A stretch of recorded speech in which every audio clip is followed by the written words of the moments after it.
more than 2 days after authorities said a man with apparent allegiance to the Islamic State drove a truck onto a Manhattan bike path, killing 8 and injuring a dozen others. The militant group declared that the attacker was a soldier of the Caliphate. This declaration late Thursday fell short of claiming that the Islamic State had coordinated or directed the attack, but instead suggested that the rampage was inspired by the militant group.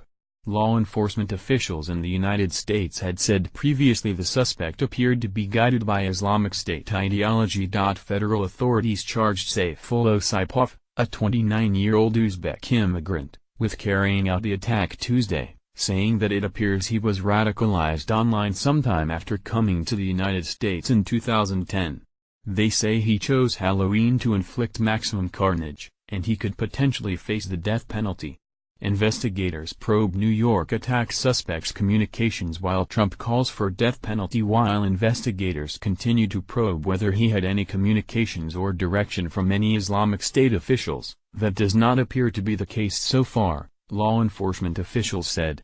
Precisely how the Islamic State responds to attacks can signify its possible level of involvement. After the 2015 attacks in Paris, highly detailed news releases were quickly distributed.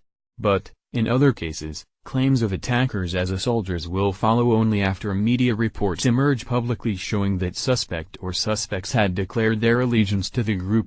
The Islamic State's claim appeared to have resonated with President Trump, who paused a Friday morning tweet storm largely focused on domestic politics to announce that the military had increased action against the group. It was not immediately clear what action Trump was referring to.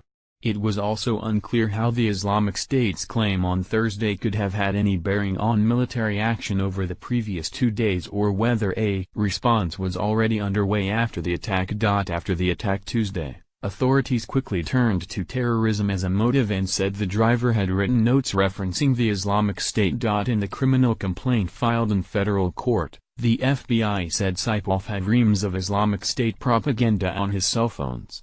Saipov told authorities he was particularly inspired by a video of Islamic State leader Abu Bakr al-Baghdadi asking Muslims in the United States what they were doing to respond to the killing of other members of their faith in Iraq. The complaint states. The Islamic State, also known as ISIS, has urged adherents and followers to carry out attacks using vehicles such as trucks.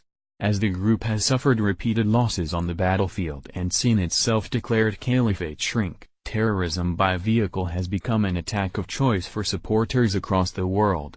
It has been used to deadly effect in France, Britain, Germany, Sweden, Spain and elsewhere. Authorities said the New York suspect appeared to have closely hewed to the Islamic State's guidance for carrying out such attacks.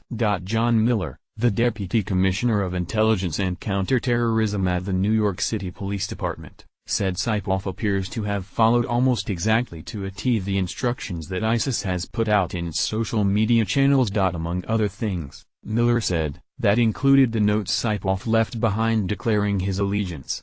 Court papers say one note, written in Arabic, could be translated in part to read Islamic supplication. It will endure. After rampaging through the bike path in a rented Home Depot truck, police say, Saipov crashed into a school bus and got out. A police officer called to the scene shot and wounded him, and Saipov remains hospitalized. In the complaint, authorities said Saipov expressed pride in what happened and asked if he could display an Islamic State flag in his hospital room. The Islamic State's claim in this case was not made through the Amaq news agency, which is linked to the group and often used to assert responsibility for attacks, but was offered in Al-Naba, the group's weekly newspaper, according to Site Intelligence Group, which monitors extremist activity. The group has claimed credit in the past for terrorist attacks committed by people who were inspired by its propaganda efforts but did not have any direct connections to anyone in the organization. It also asserted responsibility for the Las Vegas shooting rampage last month, although American authorities quickly dismissed that. Further reading